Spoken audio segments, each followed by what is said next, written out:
Welcome to Daily Life Connection as we continue to explore who God is and how He works and what difference that makes in the way we live our lives.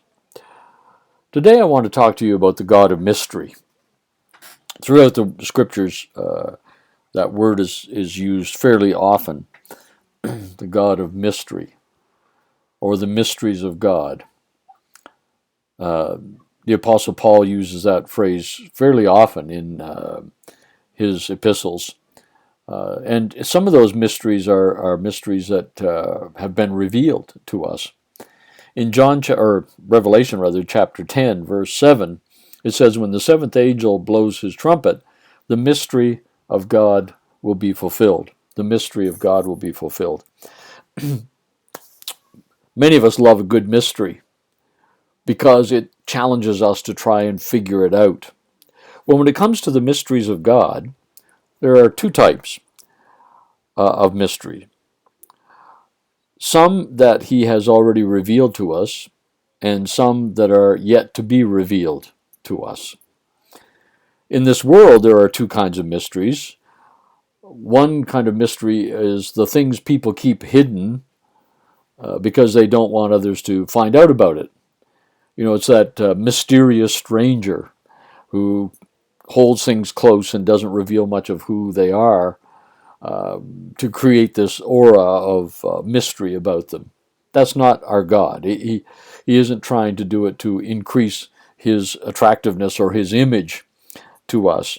The mysteries of God are simply that there are some things that are beyond our ability to grasp. You know, thankfully, science, and I love science, did my first degree in science and enjoy it immensely. And it has unraveled a lot of the mysteries of the physical universe. And we're beginning to understand creation at a much deeper level than we ever were able to before. And that's wonderful and that's awesome. But there are some mysteries that science does not explain very well. For example, how does someone fall in love? And what does it mean to be in love? Some mysteries just, what is faith? And how do you distinguish it between faith and unfaith and all that sort of thing? There's a dimension to life, a spiritual dimension, if you will, a kingdom of heaven dimension that science is not equipped to reveal those mysteries to us. So we have this God who is a God who has mysteries, parts of God that we have not yet maybe figured out. And because we live in a scientific educational age and culture, we want to know everything. We want to figure everything out. But there is something rich about just letting some things be mysteries. I love the Eastern Orthodox Church, and when they talk about communion and and baptism and some of that, they talk about it as the mysteries of God. In the West, we have tried to figure out communion and all kinds of terminology for it. In the East, they basically just say, we don't understand it, but we know He's present in it. And we don't need to explain it. It's one of the mysteries of God. I don't know about you, but I enjoy that part of God, a God to whom there is mystery, to who is beyond our figuring out and explaining everything. Not because we are ignorant, but because we just don't have the capacity to fully understand everything.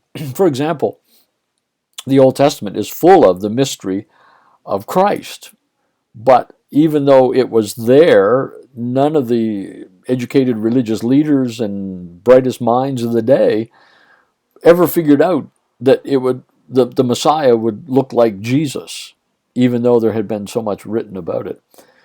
How exciting it was to finally, when the New Testament church began to grasp He is the Messiah. This is the revelation of the mystery of God's coming back to Israel. It just amazing.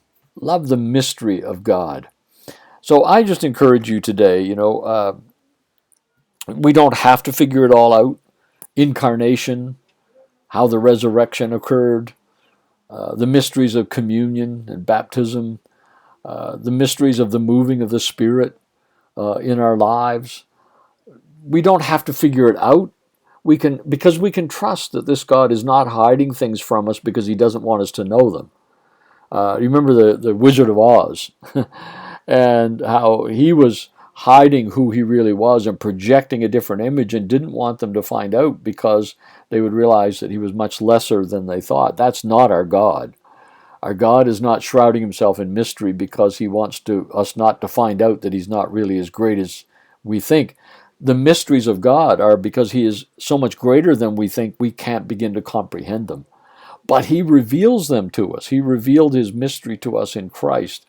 Through the scriptures, through the Spirit, he reveals the mysteries of who he is to us. I think even, as we're exploring these days in this daily life connection, I expect for some of us, some of the mysteries of God perhaps have come to better light, and we understand them better. And there's a joy in that, a joy, just like when you're watching a mystery on television and you figure out who did it.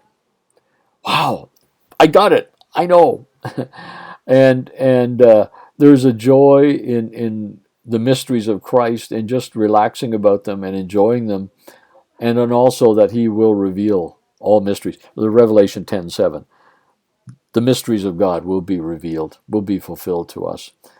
So I just encourage you today to think about the mysteries of God, enjoy the ones that you understand, and rejoice that the ones you don't yet understand will be revealed. And it will be much greater than we thought. Much greater than we thought. God bless you. Talk to you tomorrow.